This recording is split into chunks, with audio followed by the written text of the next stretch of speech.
So in this problem, we're given that we have a solution that is 25% by volume ethanol, and this is important that we know that it's by volume because that's going to affect the units that we put it in when we set up the problem. And it says what volume of ethanol is in 275 milliliters. Now it doesn't explicitly say what our solvent is. In general, if we aren't given what the solvent is, we can assume that it is in fact water. So I'm going to be able to write a relationship from that 25%. So what I can say is that if it's 25%, and sometimes we show this as a V over V, then what that tells me is I have 25 milliliters of my ethanol, ETOH, per 100 mils of solution.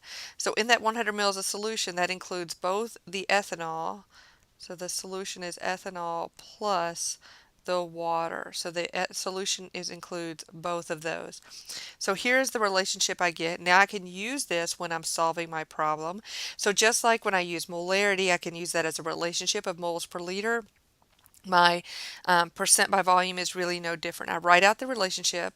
I want to make sure that I'm careful to put in the ethanol and the solution there just so I remember what's what. So when I start canceling things out, I know that I'm canceling out the right units.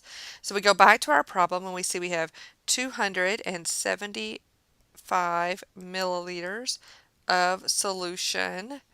And so now I've got to look at how I'm going to set up this problem because notice I have 100 mils of solution on the bottom here, milliliters of ethanol on the top. So even though I have milliliters here, I have to make sure it matches up with that milliliters of solution, which means my 100 milliliters of solution is going on the bottom. 25 milliliters of ethanol is going on top. So now the units that cancel out are milliliters of solution with milliliters of solution.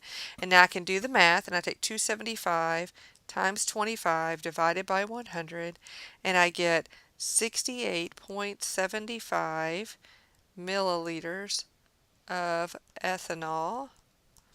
And when I round that to the correct number, oops, we've had another zero in there. When I round that to the correct number sig figs, it will be 68.8 milliliters of ethanol in that 275 milliliters of solution.